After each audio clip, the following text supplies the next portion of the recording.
I want to tell you about Elon and May Musk Halderman. So I received a letter from someone who claims to have had contact with Elon Musk and May Musk in the past, and they wanted me to share certain things about it and allow each person to decide for themselves what they think of the situation. Now again, I don't know if any of this I'm about to present is absolutely true. I will leave links to everything that I find as I process the information here and as I walk through some of the things that were presented in this letter and see if there's any corroborating evidence that I can find. I'm going to keep the sender of the letter anonymous because they asked to remain anonymous. But otherwise, I'm going to share with you some parts of the letter and some things that I found interesting about it. The letter states, quote, Elon is Illuminati child. He is a front put in place generations ago and with teams of Luciferians propping him up as a puppet before nations. He is helping lead the great deception, and he's also ready with the mark of the beast, end quote.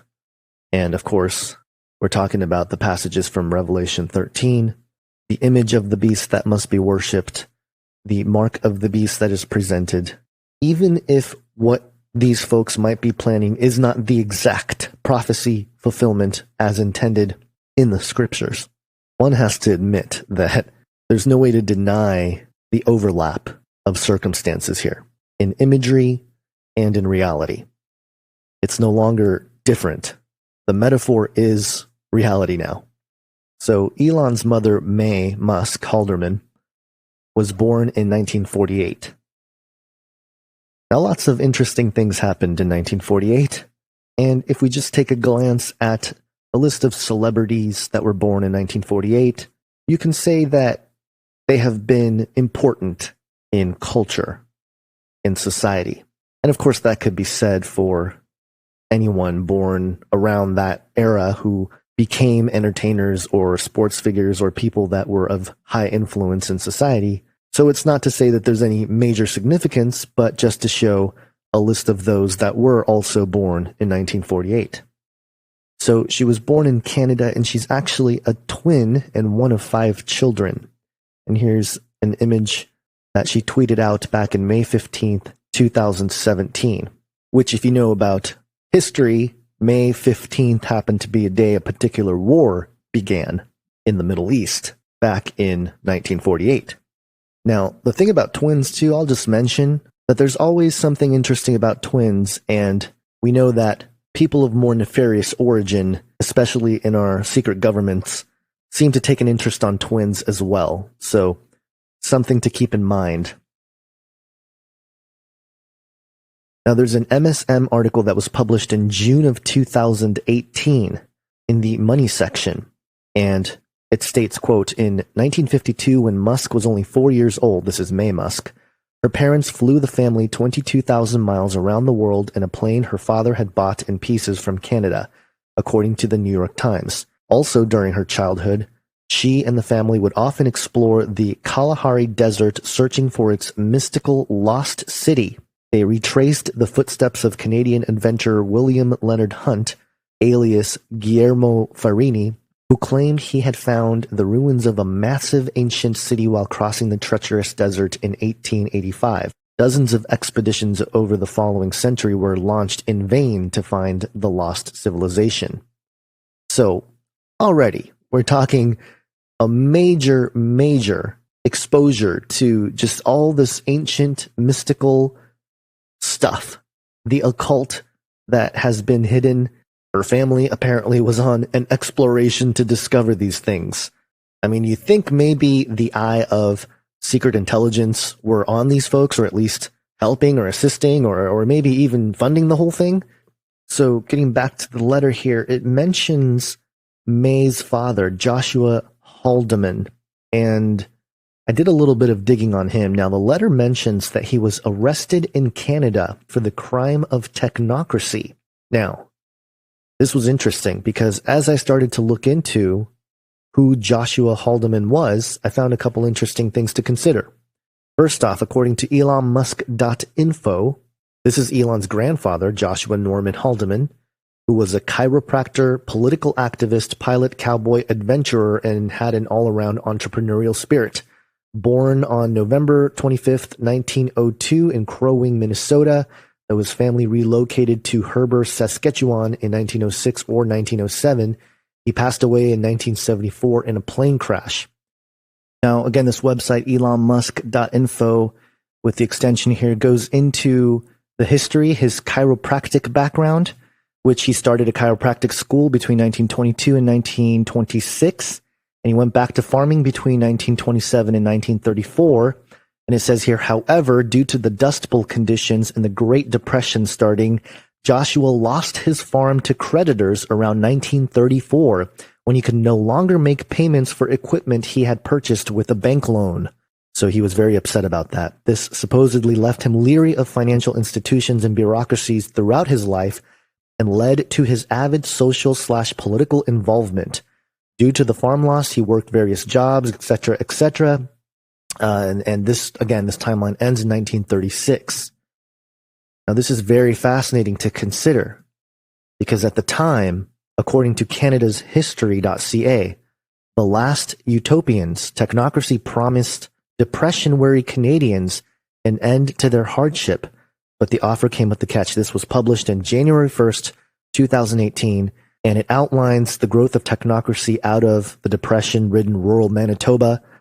And they discussed technocracy as something that flared like a comet in the dark 30s because it promised to replace collapsing capitalist systems with a non-political government of scientists and technicians. That's what it was, this totalitarian approach with technocracy where the engineers basically run everything. And they had all these economic and geopolitical plans to merge Canada, US, and Mexico. These are things that are familiar to people who have studied the New World Order. The article goes through a man named Walter Friars, who basically started preaching technocracy through the Winnipeg Press and, got technocracy out there. But here's where it gets interesting. I'm going to read straight from the article. Quote, by June 1940, with the war in Europe going badly, the Canadian government suddenly announced the banning of technocracy, along with a dozen other organizations, including Jehovah's Witnesses and the Communist Party. In the House of Commons on July 16th, Prime Minister Mackenzie King defended the ban by saying one of the objectives of technocracy was to, quote, overthrow the government and the constitution of this country by force. Walter Friars, now 94, remembers, quote, we were astonished when the RCMP padlocked our section premises and took records, furniture, everything. No charges were made. Other technocrats were not so lucky. A Regina chiropractor, Dr. J.N. Haldeman, faced trial as a member of an illegal organization. He was acquitted. F.E. Demorest of Prince Albert, Saskatchewan, was fined $25 for having paid for a newspaper ad protesting the ban. The conviction was overturned on appeal, and as far as known, no other convictions were sustained. No evidence was presented that technocracy had advocated violence, and the ban was rescinded without explanation on October 15th, 1943. Now, this article outright mentions Dr. J.N. Haldeman. This is categorically Elon Musk's grandfather, and this is May Musk's father. He was arrested for the crime of technocracy and being part of a secret organization. And he was let go? That's really interesting, folks. Remember, this is all happening before May Musk was even born. The article goes on here to say the end of World War II brought renewed concern that the North American economy, which had flourished to feed the war machine, might plunge back into a depression. Technocrats quickly rebuilt, and on July 1st, 1947, a caravan of 600 technocracy cars rolled into British Columbia into, quote, Operation Columbia. The convoy had begun in Los Angeles and timed its arrival for a speech in Vancouver by Scott, that's Howard Scott, the man behind Technocracy Inc. He filled the old Vancouver Forum with 5,000 adherents who each paid $1 admission and shouted technocracy slogans. Reporter Charles King wrote in the Vancouver province that Scott, speaking in a, quote, bored, sleepy voice, attacked the press of the United States and Canada as, quote, the most reliable source of misinformation in the world, end quote. Wow, who does that sound like? 10 years later, the post-war boom in full swing, the movement still managed to attract other adherents, and it goes on. But isn't it interesting that this declaration of technocracy and social change takes place in 1947, and within a year, May and her twin sister are born. And of course, July 1947, I believe, is also the Roswell crash and that whole situation. So many strange things going on in that time, not the least of which also, I believe, 3 months after the Roswell crash is the birth of Hillary Rodham Clinton, which, you know, if we're talking about weird Genesis 6 stuff going on, 3 months might be enough time to, you know, just a theory. The focus seems to be in that era because it seems to have been a moment where things changed and shifted in a very dramatic way that helps us understand why we're at where we're at today. And that's including the positive and the negative aspects of the flourishing of a technocratic society, which is what we're in now, and what the agenda is behind that. And if you think of it in those terms, then it's quite possible that people are being bred to be world leaders. And that's something that seems to make sense in light of today's pseudo-international corporate systems that are pretty much at the top being run by a single entity. So for the first time in recorded human history, or at least publicly acknowledged, academically acknowledged history, we have this technology that can manipulate humans in so many powerful ways that it is almost inevitable that such capacities would be abused. And what we're learning in this decade is that, yes, in fact, it has been abused, and algorithms that were known to create addictive loops in your brain were implemented in social media as part of the fabric of how humans interacted and communicated with each other. And you can't totally blame the technocrats by themselves because the population at large had to buy into it as well. And everybody bought into it because it was new and shiny. Nobody took the time to stop and think of the potential risks and dangers. Although, having lived through that entire era of the explosion of social media, I can tell you that there was this unspoken, eerie suspicion about the entire thing. But people responded in such positive ways on the outside. You know, they became as superficial as the platforms were presenting them to be. And I noticed the personality changes and shifts in behavior within people all around me, including myself.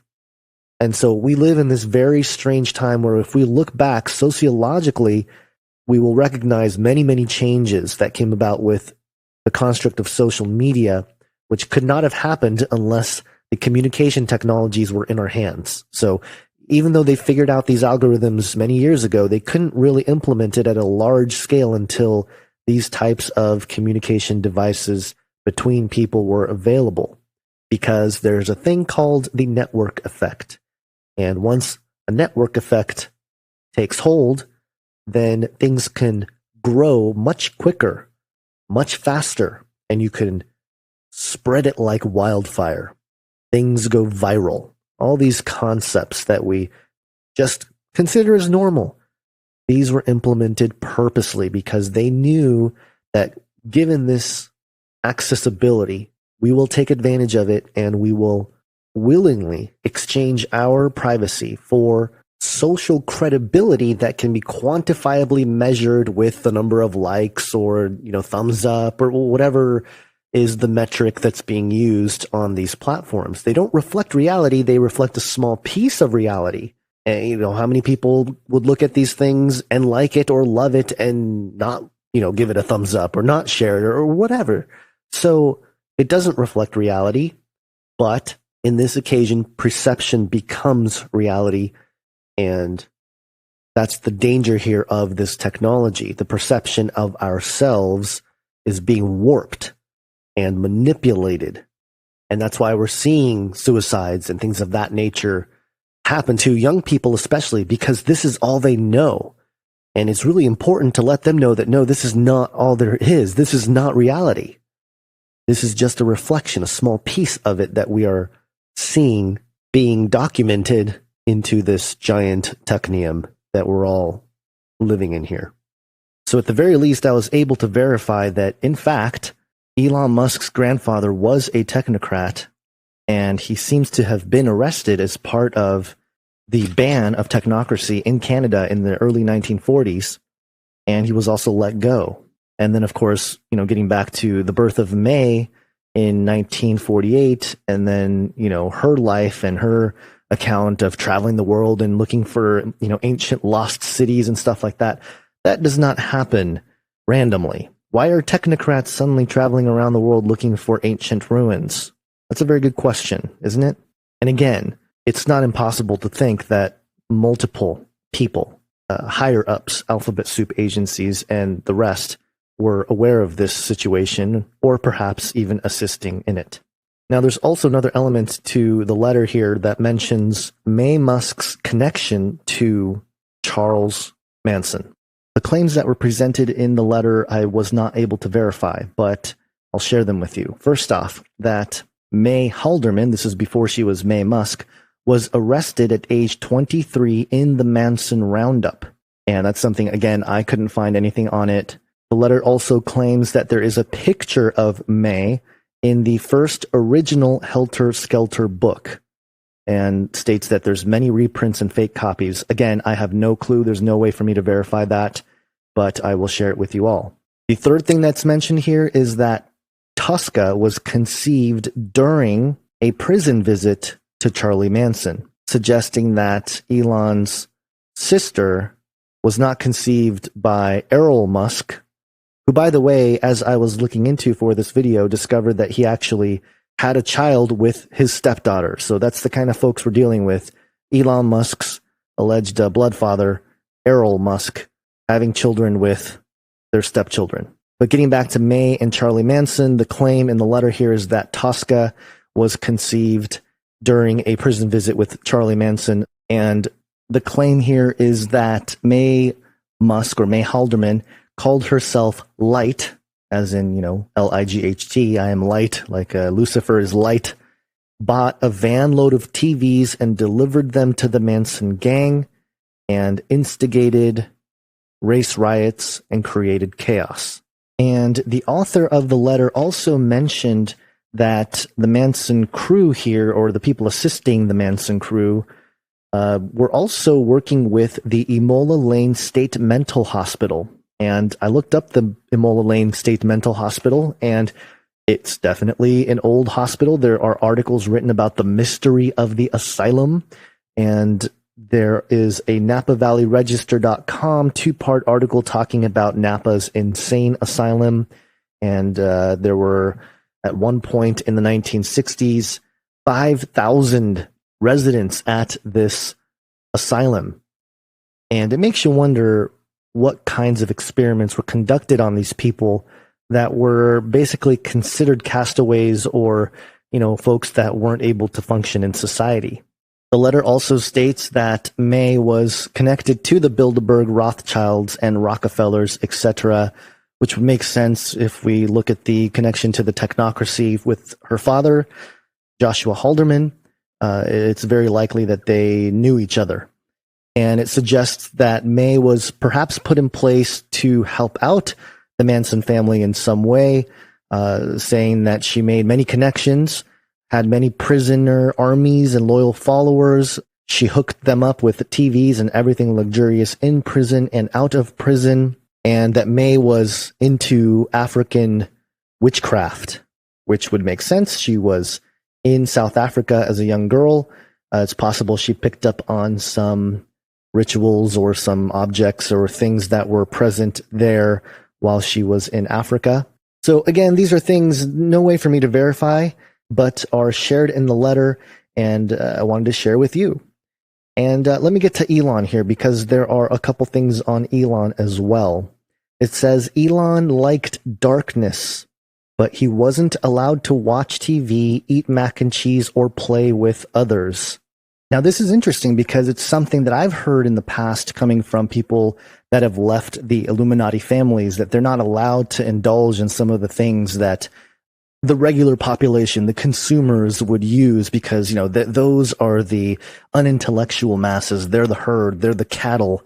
We're much more elite than that. So we will not indulge in these low-level products that we are providing for the masses, that kind of attitude. So that's not that surprising. But there's another part here that a little bit hard to believe, but I will report it to you because it's in the letter. It says that this person who wrote the letter was terrified that Elon levitated.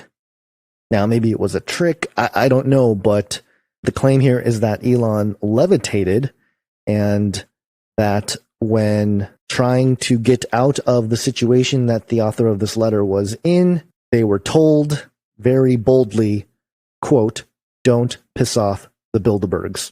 So is it possible that there is a group of elite people who have been around for a while, who saw the oncoming technologies and the potential that it had to really control the population at large, and that they have been systematically putting into place the various necessary means for us, humanity, to help build the infrastructure for this control mechanism to be put in place, which is part of what this tearing down and rebuilding in the fourth industrial revolution and sustainable development 2030 and all of these agendas are all about. Even the Trump agenda in many ways is part of the same thing, because what are they doing? Make America great again, right? We're going to go back to the industrial era. We're going to have this economic boom, all these things. We're going to have jobs. We're going to have prosperity. These are all promises made to a population that will work to help build it. And I think products like the Neuralink, maybe there is a hidden agenda behind it that is exactly what the Bible prophesied as the mark of the beast.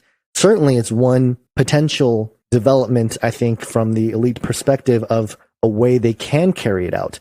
And, a lot of this has to do, I believe, with God allowing it to happen to a certain degree, because if enough people become aware of this kind of thing, it's just not going to happen. People just aren't going to accept it. But the way things are going, the way our psychology are being manipulated day in, day out by these screens, it becomes much easier for them to control us. And we're seeing that take place right before our eyes.